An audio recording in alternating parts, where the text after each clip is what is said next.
आप सभी को पावन चैत्र नवरात्रि की हार्दिक शुभकामनाएं। सनातन परंपरा में यह समय केवल एक पर्व नहीं बल्कि देवी शक्ति के जागरण का पवित्र अवसर माना जाता है।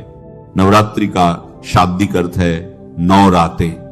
इन 9 रातों की गिनती अमावस्या के अगले दिन से की जाती है। चंद्र चक्र के इन पहले 9 दिनों को स्त्री प्रधान माना जाता है। यह देवी के लिए एक विशेष समय है जो ईश्वर की स्त्री प्रकृति का प्रतिनिधित्व करती है। इन 9 नवरात्रों में विधि पूर्वक व्रत करे। यदि दिन भर व्रत ना कर सके तो एक समय का भोजन करे। यह नवरात्रि व्रत संपूर्ण कामनाओं को पूर्ण करने वाला है। इसके करने से मनुष्य की संपूर्ण विपत्तियां दूर हो जाती हैं और घर में समृद्धि की वृद्धि होती है। समस्त पापों से छुटकारा मिल जाता है। यदि व्रत करने वाला मनुष्य सारे दिन उपवास ना कर सके तो एक समय भोजन करे। साथ ही नवरात्रि व्रत की कथा का श्रवण करें। तो आइए आज की इस कहानी में हम आपको नवरात्रि व्रत कथा सुनाते हैं। प्राचीन काल में एक ब्राह्मण रहता था। वह ब्राह्मण मां जगदम्बा का परम भक्त था। वह नित्य प्रतिमा दुर्गा की पूजा अर्चना करता था। उस ब्राह्मण की अति संस्कारवान और सुंदर सुमति नाम की कन्या थी। जब वह ब्राह्मण दुर्गा मां की पूजा अर्चना करता तो वह कन्या भी वहां उपस्थित रहती थी। एक रोज वह कन्या अपनी सहेलियों के साथ खेलते हुए पूजा में उपस्थित होना भूल गई। अपनी कन्या द्वारा की गई इस गलती से ब्राह्मण को उस पर क्रोध आया। क्रोध करके उसने अपनी कन्या से कहा कि आज तुमने भगवती का पूजन नहीं किया, मैं तुम पर रुष्ट हूं। अब मैं तुम्हारा विवाह किसी कुष्ठ रोगी या दरिद्र व्यक्ति से करूंगा। पिता द्वारा कहे गए इन शब्दों से सुमति आहत हो गई और अपने पिता से बोली, मैं आपकी कन्या हूं, हर तरह से मैं आपके अधीन हूं। जिससे आपकी इच्छा हो मेरा विवाह उसी से कर देना, परंतु मुझे वही मिलेगा जो मेरे भाग्य में लिखा होगा। यह मुझे पूर्ण विश्वास है। जैसे अग्नि में घी डालने से अग्नि अत्यधिक प्रज्वलित होती है, वैसे ही बेटी द्वारा कहे गए शब्दों से वह ब्राह्मण और ज्यादा क्रोधित हो जाता है और क्रोध की अग्नि में जलते हुए उसने अपनी कन्या का विवाह एक कुष्ठ रोगी से कर दिया और अपनी पुत्री से बोला, हे पुत्री, अब तुम अपना कर्म फल भोगो। देखते हैं भाग्य के भरोसे तुम क्या कर सकती हो। वह कन्या ऐसा पति पाकर दुखी थी, लेकिन उसने सोचा कि भाग्य के लिखे को कोई नहीं मिटा सकता। ऐसा सोचकर वह अपने पति के साथ वन में चली गई। उस रात्रि उन दोनों ने बड़े ही कष्ट से व्यतीत की। सुमति की ऐसी दशा देखकर देवी भगवती वहां प्रकट हुई और बोली, पुत्री, मैं तुम पर प्रसन्न हूं। तुम जो चाहो मुझसे मांग सकती हो। एकाएक अपने सामने ऐसी दिव्य रूपी शक्ति को देखकर वह चौंक गई और दोनों पति पत्नी हाथ जोड़कर उनके सामने खड़े हो गए। फिर सुमति मां भगवती से बोली, आप कौन हैं और मैंने ऐसा कौन सा पुण्य किया है जिस वजह से मुझे आपकी एक कृपा प्राप्त हो रही है, उसकी बातें सुन। मां भगवती ने उससे कहा, मैं आदिशक्ति भगवती जगदम्बा हूं। मैं तुझ पर तेरे पूर्व जन्म के पुण्य के प्रभाव से प्रसन्न हूं। तू जो चाहे मुझसे मांग ले। कन्या ने हाथ जोड़कर माता से पूछा, मां, मैं पूर्व जन्म में कौन थी और मैंने ऐसा क्या किया जो आपकी कृपा मुझे प्राप्त हुई। तब माता रानी बोली, सुनो, तुम पूर्व जन्म में एक भील की स्त्री थी। एक दिन परिस्थितियों के वशीभूत होकर तुम्हारे पति ने चोरी की। चोरी करने के पश्चात राजा के सैनिक उसके साथ साथ तुम्हें भी ले गए और ले जाकर कारागृह में डाल दिया। वहां तुम दोनों 9 दिनों तक रहे।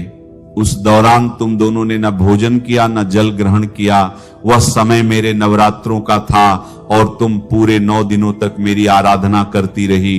कुछ भी न खाने पीने के कारण तुम्हारे द्वारा मेरा व्रत हो गया। उस समय तुमसे जो व्रत हुआ उसके प्रभाव से प्रसन्न होकर मैं तुम्हें मनवांछित फल प्राप्त करने का आशीर्वाद देती हूं। तुम्हारी जो इच्छा हो मांग लो।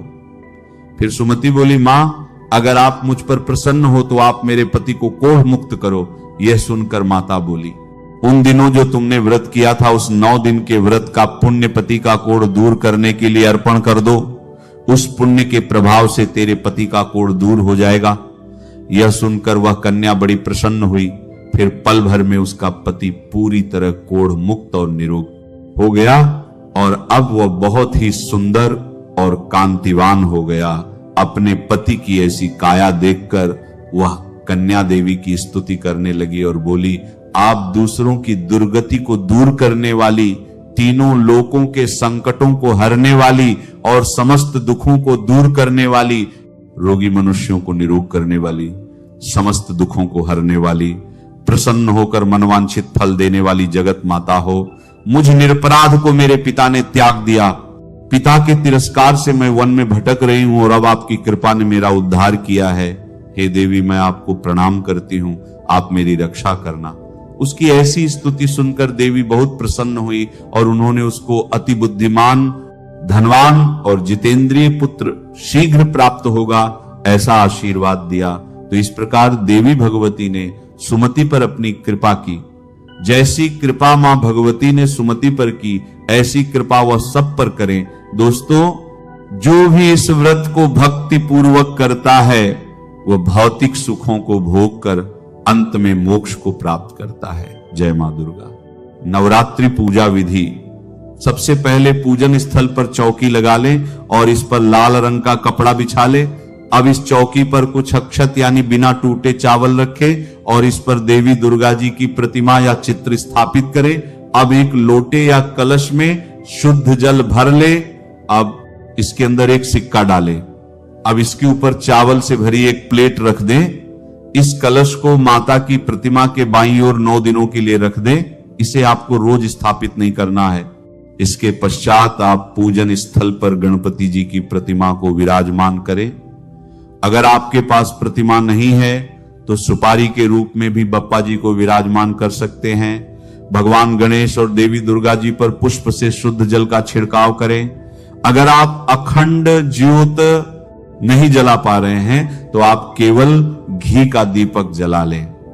दीप प्रज्वलित करने के बाद गणेश जी, माता रानी, कलश और दीपक को हल्दी कुमकुम का तिलक लगाएं। भगवान गणेश और देवी जी को वस्त्र स्वरूप कलावा या मौली अर्पित करें, साथ ही फूल भी अर्पित करें। माता दुर्गा को श्रृंगार एक लाल चुनरी या लाल वस्त्र अवश्य चढ़ाएं। भोग में बताशे, मिश्री और फल अर्पित कर सकते हैं। हवन के स्थान पर आप एक मिट्टी के पात्र या बड़े दीपक में कपूर जला लें और इसमें लौंग का एक जोड़ा जरूर रख दें। कुछ लोग लौंग के 2 जोड़े भी अग्नि में डालते हैं। ये हवन माता को दिखाएं और पूरे घर में भी दिखाएं। इससे सकारात्मक ऊर्जा आती है। इसे 9 दिनों तक रोज जलाएं। फिर अष्टमी या नवमी पर मां को हलवा, पूरी और छोले का भोग लगाएं। हिंदू धर्म में नवरात्रि व्रत का बहुत महत्व है। चैत्र नवरात्रि व्रत चैत्र माह यानी कि मार्च और अप्रैल माह के बीच में आते हैं।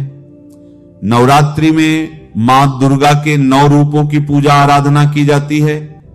धार्मिक मान्यता है कि जो कोई भी मनुष्य मां दुर्गा की पूजा आराधना सच्ची श्रद्धा और निष्ठा से करता है उसे मनवांछित फल की प्राप्ति होती है। ये नवरात्रि व्रत संपूर्ण कामनाओं को पूर्ण करने वाले हैं। चैत्र नवरात्रि से जुड़ी एक पौराणिक कथा के अनुसार एक बार बृहस्पति देवता ब्रह्मा जी के समक्ष उपस्थित थे। वार्तालाप करते हुए उन्होंने चैत्र नवरात्रि के व्रत का फल जानने की इच्छा जताई। हे ब्रह्मदेव, कृपया करके बताइए कि चैत्र मास के नवरात्रि व्रत का क्या फल है तथा इसे किस प्रकार किया जाता है। ये सब विस्तार से कहिए। हे बृहस्पति, प्राणियों के हित की इच्छा से आपने बहुत उत्तम प्रश्न किया है। जो मनुष्य सर्व मनोरथ पूर्ण करने वाली मां दुर्गा की आराधना करके नवरात्रि व्रत पूर्ण करता है उस व्यक्ति के जीवन में सभी सुखों का वास होता है। यह चैत्र नवरात्र व्रत बहुत ही फलदायी है। देवी शक्ति मां दुर्गा का आह्वान करके इस व्रत को करने से सुहागन स्त्रियों को सुहाग की लंबी उम्र, निसंतान को संतान तथा कुंवारी कन्याओं को उचित वर की प्राप्ति होती है। यह व्रत निर्धन को धनवान बनाने वाला है, रोगी को निरोगी काया देने वाला है। इस व्रत को करने से घर में सुख समृद्धि का वास होता है तथा सभी प्रकार के दुखों से मुक्ति मिलती है और प्रत्येक मनुष्य को मोक्ष की प्राप्ति होती है। हे बृहस्पति, मैं आपको चैत्र नवरात्रि व्रत से जुड़ी एक फलदायी कथा सुनाता हूं। प्राचीन काल में एक ब्राह्मण था जो कि मां दुर्गा का परम भक्त था। मां दुर्गा की कृपा से उसके घर एक कन्या का जन्म हुआ जिसका नाम सुमति रखा गया। सुमति संपूर्ण सद्गुणों से युक्त एक सुंदर और तेजस्वी कन्या थी। वह ब्राह्मण नित्य दुर्गा पाठ के बाद हवन करता तो उसकी पत्नी के साथ साथ पुत्री सुमति भी उपस्थित रहती। एक दिन सुमति उपस्थित नहीं हुई। वह अपनी सहेलियों के साथ बाजार चली गई। तब उसके पिता को बड़ा क्रोध आया। आज सुमति पूजा में उपस्थित नहीं हुई, कहां है वह? पत्नी ने कहा, ऐसा क्रोध ना करो, वह अपनी सहेलियों के साथ बाजार गई है। ब्राह्मण बोला, भाग्यवान, तुम ये बात नहीं समझोगी। सुमति अब बच्ची नहीं रही, वह बड़ी हो चुकी है। कुछ समय बाद उसका विवाह होगा। उसे अपनी जिम्मेदारियों को समझना चाहिए। उसे पता है मैं पूजन और हवन में किसी प्रकार की अवहेलना नहीं सहन करता। उसे पूजन और हवन में उपस्थित रहना चाहिए था। तभी सुमति आ जाती। पिता ने क्रोध में कहा, तुमने यह सही नहीं किया। तुम्हें पता था कि पूजन और हवन का समय हो रहा है, पर तुम बाजार घूमने चली गई। तुम्हें पता भी है कि तुमने कितना घोर पाप किया है। अब मैं इसकी सजा तुम्हें अवश्य दूंगा। मैं तुम्हारा विवाह किसी निर्धन या फिर रोगी कोढ़ी से कर दूंगा। पत्नी बोली, क्रोध में आकर अपनी बेटी के साथ ऐसा अन्याय मत करो, उससे भूल हुई है। तब सुमति बोली, मां, कोई बात नहीं, यदि पिताजी ऐसा ही चाहते हैं तो ऐसा ही होगा। पिताजी, आप मेरे पिता हैं, आप मेरा विवाह जहां भी करें मैं खुशी खुशी स्वीकार कर लूंगी। आप चाहे मेरा विवाह जिससे भी करें, पर मेरे भाग्य में जो लिखा है वही मुझे मिलेगा। तब सुमति के पिता ने क्रोधवश उसका विवाह एक कुष्ठ रोगी से कर दिया।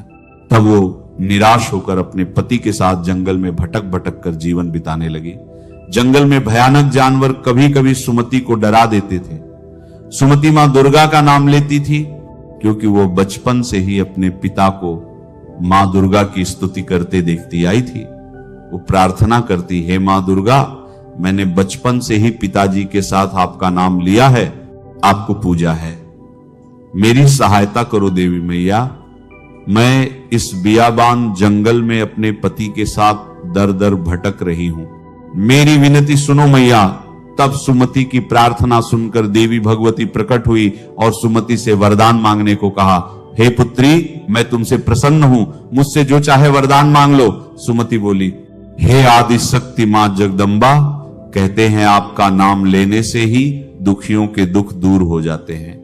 मैया, मेरी सहायता करो, मैं बहुत दुखों से गुजर रही हूं। माता बोली, मैं जानती हूं पुत्री, इसीलिए तो मैं तुम्हारी सहायता के लिए आई हूं। मैं तुम्हारे पिछले जन्म में किए गए अच्छे कर्मों का फल तुम्हें प्रदान करूंगी। पुत्री, तुम पूर्व जन्म में एक पतिव्रता स्त्री थी। एक बार तुम्हारे पति ने चोरी की थी, उस चोरी के अपराध में तुम्हारे पति को सजा मिली थी। अपने पति को सजा से मुक्त करवाने और सही राह पर लाने हेतु तुमने 9 दिन भूख और प्यास में व्यतीत किए थे। वह समय चैत्र नवरात्रि का समय था। तब तुमने न कुछ खाया ना ही जल ग्रहण किया। तुमने 9 दिन मेरे चैत्र नवरात्रि व्रत पूरे विधि विधान से संपूर्ण किए थे। इसलिए तुम्हारे पूर्व जन्म के अच्छे कर्मों के फल स्वरूप इस जन्म में मैं तुम्हारे उन्हीं 9 दिनों के व्रत का मनोवांछित फल दूंगी। मांगो पुत्री, तुम्हें क्या चाहिए? सुमति बोली, हे ममतामयी मां कल्याणी, अगर आप मुझ पर प्रसन्न हैं तो हे माता, आप मेरे पति का कोढ़ दूर कर दो। माता बोली, पुत्री, मैं तुम्हारी इच्छा अवश्य पूर्ण करूंगी। तुम्हारे पति की रोगी काया निरोगी हो जाएगी। और फिर देवी दुर्गा ने सुमति के पति का कोढ़ दूर कर दिया। सुमति का पति स्वस्थ और निरोगी काया का हो गया। मां दुर्गा ने सुमति को संतान प्राप्ति का वरदान दिया। इतने फलदायी चैत्र नवरात्रि का प्रभाव देखकर सुमति ने मां दुर्गा से विनती की कि वे उसे इस जन्म में भी चैत्र नवरात्रि व्रत रखने और उससे प्राप्त होने वाले विशेष फल का महत्व बताएं। हे मैया, कृपा करके मुझे चैत्र नवरात्रि व्रत पर मिलने वाले फल का विस्तार से वर्णन करें। माता बोली, हे पुत्री, मैं तुम्हें समस्त पापों और दोषों का नाश करने वाली नवरात्रि व्रत की विधि बतलाती हूं, जिसे सुनने मात्र से ही मोक्ष का मार्ग सुलभ हो जाता है। और फिर मां दुर्गा ने सुमति को चैत्र नवरात्रि व्रत से मिलने वाले फल का वर्णन किया और उसके पश्चात सुमति और उसके पति को सुख समृद्धि का आशीर्वाद देकर मां दुर्गा अंतर्ध्यान हो गई।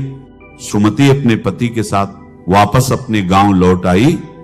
अपनी पुत्री को क्रोध में अपशब्द कहकर पुत्री का विवाह एक कोढ़ी के साथ करने की वजह से ब्राह्मण भी पश्चाताप की अग्नि में जल रहा था। अपनी पुत्री और दामाद को सकुशल लौटा देख वे और उनकी पत्नी बहुत खुश हुए। सुमति ने अपने माता पिता को मां दुर्गा से प्राप्त फल के बारे में बताया, जिसे सुनकर ब्राह्मण और ब्राह्मणी भी बहुत प्रसन्न हुए और उन्होंने भी मां दुर्गा को धन्यवाद दिया। ब्राह्मण ने अपनी भूल के लिए मां दुर्गा से क्षमा प्रार्थना की। हे बृहस्पति देव, संपूर्ण पापों का नाश करने वाले चैत्र नवरात्रि व्रत को जो भी मनुष्य नियम अनुसार पूर्ण करता है, उसके सभी मनोरथ पूर्ण होते हैं, इसमें तनिक भी संदेह नहीं है। इन 9 दिनों में जो कुछ दान आदि दिया जाता है, उसका करोड़ों गुना फल मिलता है। हे बृहस्पति, जो मनुष्य या स्त्री इस व्रत को भक्ति पूर्वक करता है, वह इस लोक में नाना प्रकार के सुखों को भोग कर अंत में मोक्ष की प्राप्ति करता है। हे ब्रह्मदेव, इतने प्रभावशाली और फलदायी चैत्र नवरात्रि व्रत का महत्व सुनाकर आपने इस संपूर्ण सृष्टि को धन्य कर दिया। इसके पश्चात सभी देवता मां दुर्गा का गुणगान करने लगे। सचमुच मां दुर्गा के नवरात्रि व्रत इतने फलदायी हैं कि केवल मनुष्य ही नहीं बल्कि देवता भी मां दुर्गा की स्तुति कर उनका आशीर्वाद प्राप्त करते हैं। इस वर्ष 2026 में चैत्र नवरात्रि आरंभ हो रही है। 19 मार्च 2026 गुरुवार के दिन और समाप्त होगी।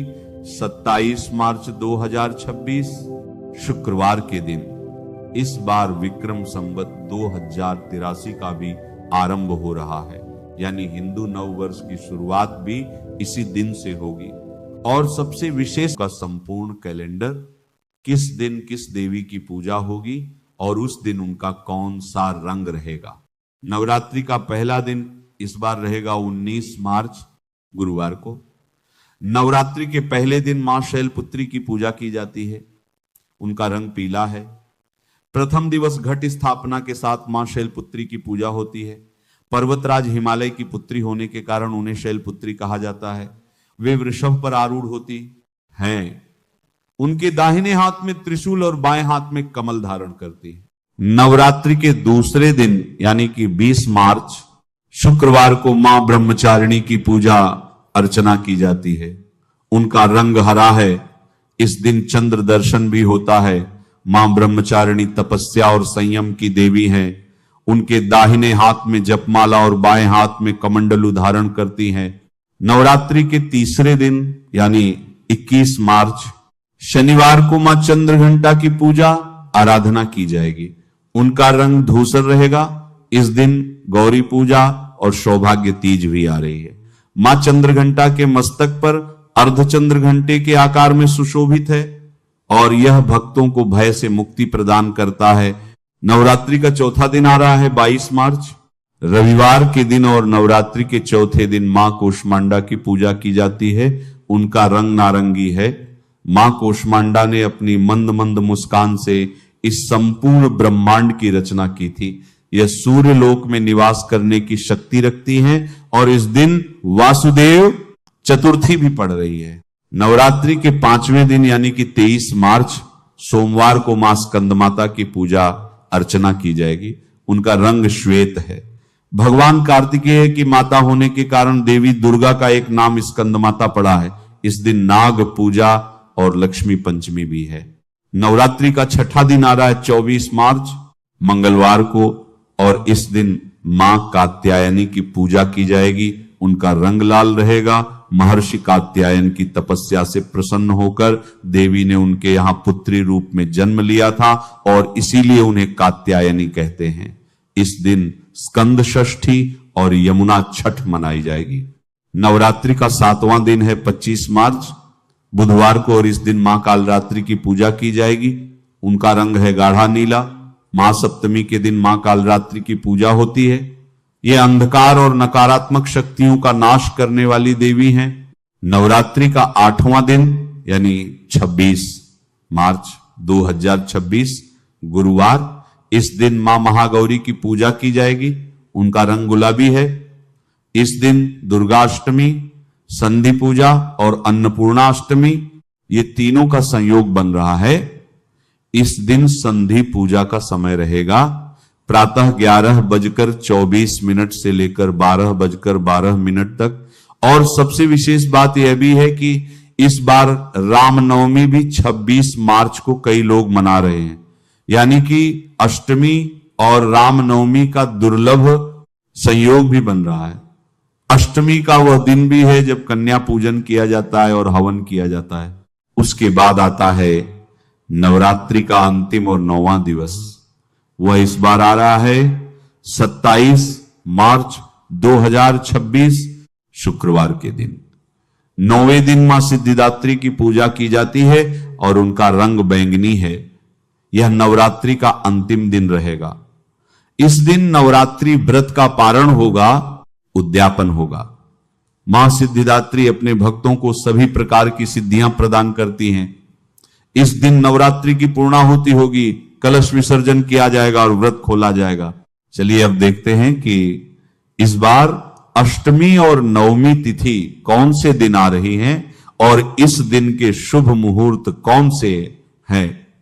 इस बार चैत्र नवरात्रि 2026 में अष्टमी तिथि आ रही है 26 मार्च 2026 गुरुवार के दिन अष्टमी तिथि का आरंभ हो जाएगा। 25 मार्च को दोपहर में 1:51 पर और अष्टमी तिथि समाप्त होगी 26 मार्च को सुबह 11:48 पर। इस दिन विशेष सर्वार्थ सिद्धि योग और रवि योग भी बन रहा है और ये दोनों ही रहेंगे शाम 4:19 से लेकर अगले दिन सुबह 6:17 तक। इस बार नवमी तिथि आ रही है 27 मार्च 2026 शुक्रवार के दिन नवमी तिथि का आरंभ हो जाएगा। 26 मार्च को सुबह 11:49 पर और नवमी तिथि समाप्त होगी 27 मार्च को सुबह 10:06 पर। कुछ लोग 26 मार्च को राम नवमी मना रहे हैं, लेकिन वैष्णव कैलेंडर के अनुसार 27 मार्च को उदया तिथि के अनुसार रामनवमी मनाई जाएगी। तो इसीलिए आप अपनी स्थानीय परंपरा के अनुसार उसका पालन कर सकते हैं। आइए अब देखते हैं कि नवरात्रि व्रत का पारण कैसे करना चाहिए। यह बहुत सामान्य प्रश्न है जो कई बार हमें प्राप्त होता है। तो इस बार नवरात्रि व्रत का पारण या उद्यापन 27 मार्च 2026 शुक्रवार के दिन किया जाएगा। नवमी तिथि समाप्त होने के बाद व्रत खोला जा सकता है। तो इस बार चैत्र नवरात्रि का पारण करने का या फिर व्रत उद्यापन करने का समय जो है वो सुबह 10:06 के बाद का है, क्योंकि इस बार नवमी तिथि का आरंभ हो रहा है 26 मार्च 2026 को सुबह 11:48 पर और नवमी तिथि समाप्त हो जाएगी 27 मार्च 2026 को सुबह 10:06 पर। तो जो नवरात्रि व्रत का उद्यापन किया जाता है वह सामान्य रूप से नवमी तिथि समाप्त होने के बाद जब दशमी तिथि आरंभ हो जाए उसके बाद करना चाहिए। और इसीलिए इस बार चैत्र नवरात्रि का पारण या उद्यापन करने का समय सुबह 10:06 से लेकर 10:54 के बीच में है। प्रयास करके इसी बीच में नवरात्रि व्रत का उद्यापन कर लें, क्योंकि उसके बाद राहु काल आरंभ हो जाएगा और उस समय में नवरात्रि व्रत का उद्यापन नहीं करना चाहिए।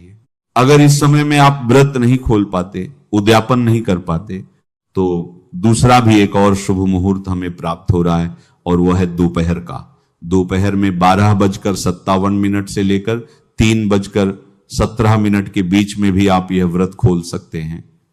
अगर आप संध्या के समय में नवरात्रि व्रत का उद्यापन करना चाहते हैं और घट विसर्जन करना चाहते हैं तो उसका शुभ मुहूर्त है शाम 5:34 से लेकर 7:51 के बीच में।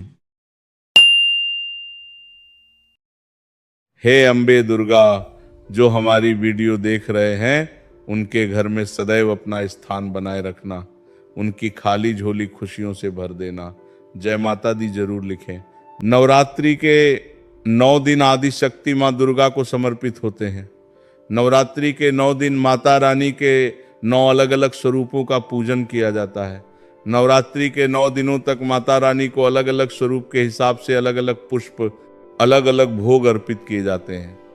लेकिन क्या आप जानते हैं कुछ ऐसी वस्तुएं हैं जिन्हें नवरात्रि का ये दौरान भूलकर भी माता रानी को अर्पित नहीं करना चाहिए। अगर इन वस्तुओं को आप गलती से भी माता रानी को अर्पित कर देते हैं तो आपको व्रत और पूजन का पूर्ण लाभ नहीं होगा। इसीलिए माता रानी की कृपा प्राप्त करने के लिए आपको यह जानना अति आवश्यक है कि वह कौन सी ऐसी वस्तुएं हैं जो माता रानी के पूजन में भूलकर भी इस्तेमाल नहीं करना चाहिए। तो आइए माँ जयकारा लगाते हुए वीडियो को शुरू करते हैं। दोस्तों, नंबर 1, नवरात्रि के दौरान शादीशुदा महिलाओं को सफेद कपड़े पहनकर पूजा पाठ नहीं करना चाहिए। साथ ही साथ काले कपड़े भी नहीं पहनना चाहिए। इससे पूजा व्रत आदि खंडित हो जाते हैं। माता की चौकी जब लगाएं तो उसके नीचे कागज नहीं लगना चाहिए। माता की चौकी हमेशा लाल कपड़ा बिछाकर ही लगानी चाहिए। हमेशा याद रहे, नवरात्रों के 9 दिनों तक व्रतधारी को अपना आसन माँ की चौकी के आगे ही लगना चाहिए और वहीं पर आपको व्रत में सोना चाहिए। मंदिर को नवरात्रों के दौरान अकेला नहीं छोड़ा जाता। अगर आप ऐसा करते हो तो बहुत ही अशुभ माना जाता है। जरा आप ही सोचिए, माता रानी 9 दिनों के लिए धरती पर आकर आपके घर में रहने के लिए आई है और ऐसे में आप उन्हें अकेला अगर छोड़ते हैं तो माता भी आपको छोड़कर चली जाएंगी। वह कहेंगी इसको मेरी ज़रूरत नहीं है, वह अकेली पड़ जाती है। इसीलिए आपको माता के पास में ही सोना चाहिए। दोस्तों, नंबर 2, नारियल। हिंदू धर्म में नारियल को समृद्धि, धन, श्रद्धा और सम्मान का सूचक माना जाता है। नारियल को श्रीफल भी कहा जाता है। नारियल को सुख समृद्धि में वृद्धि करने वाला माना जाता है। नारियल का हर मांगलिक कार्य में विशेष महत्व होता है। जैसे कि आप सभी जानते हैं कि माता रानी के कई मंदिरों में नारियल से बलि भी दी जाती है और माता रानी के पूजन में नारियल का इस्तेमाल हम सभी करते हैं। खासकर कलश की स्थापना नारियल रखकर ही की जाती है। माता रानी के पूजन में हम नारियल इस्तेमाल करते समय कुछ गलतियां कर बैठते हैं। दोस्तों, नारियल कई प्रकार के होते हैं।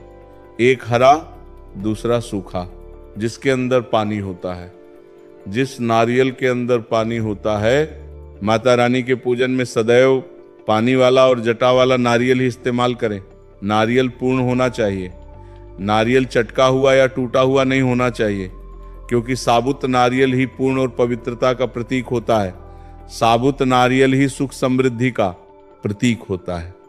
साबुत नारियल को ही श्रीफल यानी कि माँ लक्ष्मी का फल कहा जाता है। नवरात्रि में माता रानी के कलश की स्थापना करते समय जटा वाला यानी पानी वाला नारियल ही कलश पर स्थापित करना चाहिए। साथ ही यह ध्यान रखना चाहिए कि नारियल को सदैव कलश के ऊपर लेटा कर रखना चाहिए। घट स्थापना करते समय कभी भी नारियल को खड़ा करके नहीं रखा जाता। नारियल को सदैव लेटाकर कलश के ऊपर रखा जाता है। साथ ही नारियल को स्थापित करने से पहले आप नारियल को लाल कपड़े में लपेटकर उस पर और फिर लाल चुनरी ओढ़ाकर आप नारियल को कलश के ऊपर स्थापित करें। शास्त्रों के अनुसार कलश के ऊपर जब सही तरीके से नारियल रखा जाता है और सही प्रकार का नारियल रखा जाता है, तभी ही व्रत और पूजन का पूर्ण फल प्राप्त होता है। यह भी ध्यान रहे कि महिलाएं माता रानी को नारियल अर्पित तो कर सकती हैं, लेकिन कभी भी माता रानी के सामने नारियल को भूलकर भी ना तोड़े, क्योंकि नारियल बीज रूप होता है और स्त्रियां बीज रूप से ही शिशु को जन्म देती है। इसीलिए कभी भी महिलाओं को नारियल नहीं तोड़ना चाहिए। दोस्तों, नंबर 3, लौंग। लौंग हम सभी माता रानी के पूजन में इस्तेमाल करते हैं, लेकिन लौंग का इस्तेमाल करते समय एक बहुत बड़ी गलती कर बैठते हैं। हमेशा ध्यान रखना चाहिए कि माता रानी को सदैव फूल वाली लौंग ही अर्पित करना चाहिए। जिस लौंग के ऊपर फूल नहीं होता या फिर जिस लौंग के पीछे लकड़ी की डंडी नहीं होती, उसको आप माता रानी के पूजन में भूलकर भी इस्तेमाल ना करें। फूल वाले लौंग को ही पूर्ण माना जाता है। और माता रानी के पूजन में कोई भी अपूर्ण वस्तु, कोई भी खराब वस्तु या टूटे हुए अक्षत इस्तेमाल नहीं करना चाहिए। इसीलिए सदैव माता रानी के पूजन में फूल वाली लौंग का ही इस्तेमाल करें। दोस्तों, नंबर 4, तुलसी के पत्ते अर्पित नहीं करने चाहिए। माँ दुर्गा के पूजन में तुलसी पत्र का इस्तेमाल करना वर्जित माना जाता है। तुलसी पत्र के अलावा आंवला भी माता रानी को अर्पित नहीं करना चाहिए और दुर्गा भी माता रानी को अर्पित नहीं करना चाहिए। दुर्गा भगवान श्री गणेश को अति प्रिय है। नवरात्रि में आप भगवान गणेश को दुर्वा अर्पित कर सकते हैं। भगवान विष्णु जी को तुलसी के पत्ते अवश्य अर्पित कर सकते हैं, लेकिन माता रानी को भूलकर भी तुलसी के पत्ते या दुर्वा अर्पित ना करें। माता रानी को सफ़ेद फूल भी अर्पित ना करें। माता रानी को सदैव लाल रंग के फूल अर्पित करने चाहिए। लाल रंग के फूल माता रानी को अति प्रिय है। खासकर माता को गुड़हल और कमल के फूल अति प्रिय है। शास्त्रों में बताया जाता है कि घर में माता रानी की 2 या 3 मूर्तियां या फोटो नहीं होनी चाहिए। इस बात का भी आप विशेष ध्यान रखें कि माता रानी के पूजन में कोई भी खंडित चीज इस्तेमाल ना करें, जैसे कि चटका हुआ या टूटा हुआ दीपक या फिर चटका हुआ कोई बर्तन।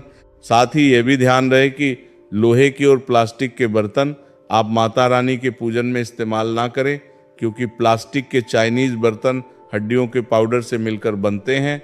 ऐसा ना करें। ऐसे बर्तनों को माता रानी के पूजन से सदैव दूर रखें। माता रानी को जो पुष्प अर्पित कर रहे हैं उन्हें सूंघ नहीं, सूंघ फूल या गिरे हुए फूल या फिर मुरझाए हुए फूल माता को अर्पित ना करें। दोस्तों, कमेंट बॉक्स में लिखें जय माता दी। जानकारी पसंद आए तो एक लाइक तो बनता है आपका। एक लाइक हमारे लिए बहुत ही कीमती है। मैया रानी के लिए एक लाइक तो बनता ही है। जय माता दी।